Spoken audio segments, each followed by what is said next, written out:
तो इस साल हम मना रहे हैं 72वां गणतंत्र दिवस और 26 जनवरी के दिन संविधान लागू हुआ था। संविधान के अंदर मौलिक अधिकार दिए गए हमको और ये उसमें बताया गया है, कहा गया है कि हर तरह से आपको कानूनन अधिकार है, हक है, लेकिन क्या सही में ये अधिकार मिल पाते हैं? तो आइए हमारी रिपोर्टिंग से जानते हैं कि आखिरकार किस तरह से लोग संतुष्ट हैं या असंतुष्ट। 26 जनवरी जिसे हम गणतंत्र दिवस के रूप में मनाते आए हैं, आज के ही दिन विश्व का सबसे बड़ा लिखित संविधान भारतीय संविधान को लागू किया गया था। आज हम 72वां गणतंत्र दिवस मना रहे हैं, लेकिन इन अधिकारों का लाभ लोगों को कितना मिल पाता है? आज हम कुछ ऐसे उदाहरण देखेंगे जो हमारे संविधान की धज्जियां उड़ाते नजर आ रहे हैं। सबसे पहले हम आते हैं समानता के अधिकार पर। इसका अर्थ है कि राज्य सभी व्यक्तियों के लिए एक समान कानून बनाएगा तथा उन पर एक समान ढंग से उन्हें लागू करेगा। धर्म, नस्ल, जाति, लिंग के आधार पर भेदभाव नहीं किया जाएगा। लेकिन हाल ही में हाथरस की घटना कौन भूला है, जहां एक लड़की के साथ सामूहिक बलात्कार कर उसके साथ दरिंदगी की सारी हदें पार की गई। ये चीज़ हमें महसूस हो रही है और ये हम लोगों को समझ में भी आता है कि जो अगर दलित समाज की लड़की है ना, इस वजह से इतना ये सब कुछ हो रहा है। अगर वही किसी ठाकुर ब्राह्मण की बेटी होती ना तो कुछ भी नहीं होता ऐसा। मैंने देखा है दलितों की आवाज़ों को अक्सर दबाया जाता है, क्योंकि हम लोग गरीब लोग होते हैं, हमारी सुनने वाला ऐसा कोई नहीं होता है। और मुझे जहाँ तक है कि अगर इसमें कमी नहीं है तो इतना प्रशासन दबाव क्यों डाल रहा है?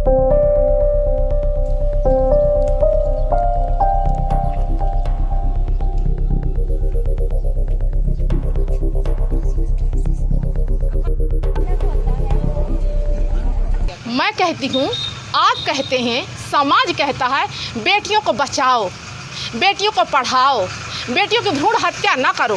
मैं पूछती हूँ इस समाज से कि भ्रूण हत्या सही है या उसको पाल करके बड़ा करके पढ़ा करके सयानी कर दो तब की हत्या सही है? अगर आप ये कहते भ्रूण हत्या पाप है तो क्या यह पाप नहीं है? अगर ये पाप है तो फिर क्यों ये समाज और ये सरकार क्यों चुप है? उन दोषियों को, उन पापियों को सजा क्यों नहीं? एक माँ अगर अपनी मर्जी से अपना कोख का बच्चा गिराना चाहती है तो उसके लिए कितने सारे झमेले।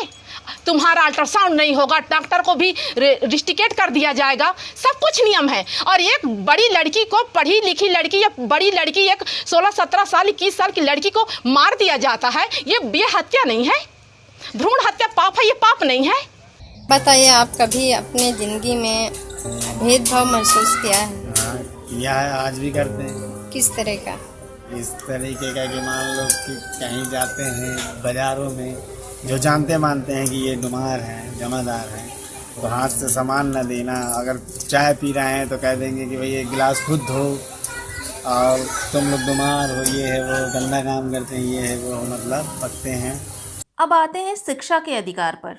तो आपको बता दें कि अनुच्छेद 21 क के अनुसार 6 से 14 वर्ष के सभी बच्चों को निःशुल्क तथा अनिवार्य शिक्षा उपलब्ध कराना राज्य की जिम्मेदारी होगी। इसके प्रचार प्रसार तो हुए, लेकिन जमीनी हकीकत कितना बढ़ावा दे रही है कि कोई बच्चा अशिक्षित ना रह जाए। अगर बात की जाए महुआ के ग्राम पंचायत का मंजरा राजा राम के पुरवा, वहाँ पर आंगनबाड़ी से लेकर कोई भी स्कूल नहीं है। ये पता चल रहा है बच्चों से और बच्चों के गार्जियनों से।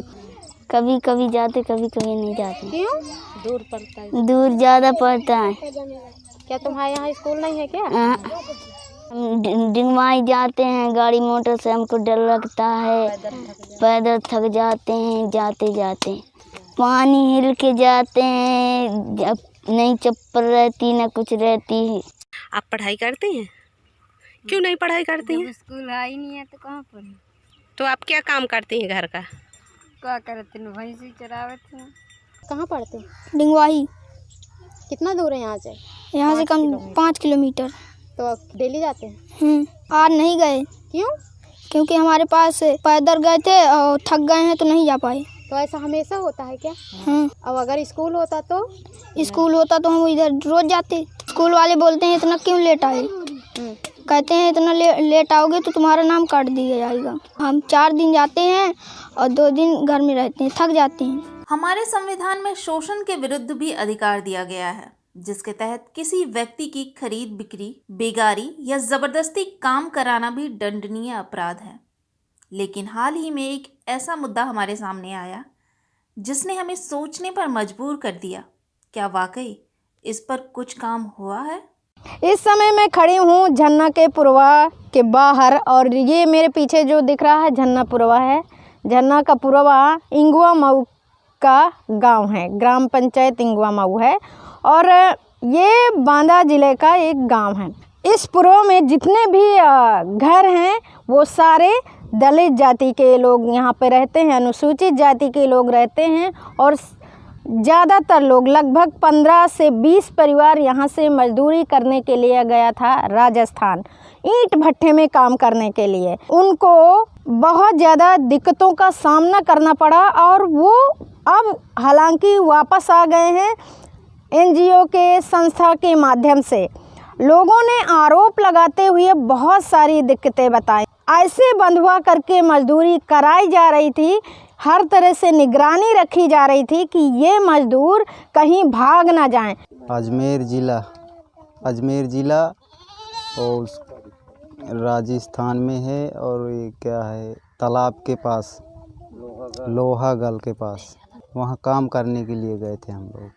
लैट्रिन लगी तो फिर आप उस दौरान? सर साहब वो बोल रहे थे, सेठ मालिक बोल रहा था कि भाग जाएंगे, इसलिए हमको रूम दिए थे कि यहाँ भागने ना पाएं। किस चीज़ से रोंधा गया था? और जो झांखर वाँखर है ना बम्बोल, उससे रूम दिए थे सगले हार। तो फिर आप टट्टी करने के लिए कहाँ जाते थे? टट्टी करने के लिए सर जाते थे, नीम लोग लगा जाते थे, तालाब की तरफ तो जाते थे। टट्टी कराने के लिए भी वो हाँ साथ में जाते? साथ में जाते थे, कुछ भी काम हो तो सेठ लोग जाते थे, सेठ भिजवाता था। और किस तरह का शोषण किया उन्होंने आपका? सूचना तो सर गाली दे रहा था कि बढ़ के यहाँ काम करोगे, यहीं रहोगे पूरे सीजन और अगले सीजन भी यही करोगे, नहीं भट्टम का झोंक दूंगा मैं तुमको सब लोगों को। तो तुरंत में जाते समय आप ऐसा क्यों बोलने लगे कि आप नहीं, पैसा ले लो? 3 महीने काम किए, जब सही साल्ट हमें समय से पानी वगैरह नहीं मिलता था, ना लक्कड़ दे रहा था, तब बोले हम कि सेठ जी हमसे पैसा ले लो। दूसरे भट्टे पे हम लोग बात किए तो बोला कि अपने सेठ से बात कर लो, यदि उसको मन भा रहा है तो अपना पैसा दे देंगे, चले जाना। आपको क्या समझ में आता कि क्या कारण था कि आपके साथ में वो ठेकेदार ऐसे कर रहा था? नहीं, उसको मतलब ये था भाई मैं तो लेके यहाँ छोड़ दिया, तो उसको जब सेठ को हम वो ठेकेदार को बोलते थे कि भाई हमारा पैसा ले ले, तो बोल रहा था वो सीधे क्या बोलता था कि मैं मतलब अपना व्यवहार नहीं ख़राब करना चाहता, तुम्हें करना है वो करो, नहीं जो दिखाए तो करो। हमारे संविधान ने हमें धार्मिक स्वतंत्रता का अधिकार भी दिया, मतलब कोई भी व्यक्ति किसी भी धर्म को मान सकता है और उसका प्रचार प्रसार कर सकता है। लेकिन कुछ समय से लव जिहाद का मुद्दा जोरों पर है। जब हमारे मुख्यमंत्री ये संविधान के अधिकारों को अनदेखा करेंगे तो अन्य लोगों के क्या कहने। कल इलाहाबाद हाई कोर्ट ने एक आदेश दिया है कि धर्म परिवर्तन के लिए शादी ब्याह के लिए धर्म परिवर्तन आवश्यक नहीं किया जाना चाहिए, इसको मान्यता नहीं मिलनी चाहिए। और इसलिए सरकार भी निर्णय ले रही है कि हम लव जिहाद को सख्ती से रोकने का कार्य करेंगे। एक प्रभावी कानून बनाएंगे।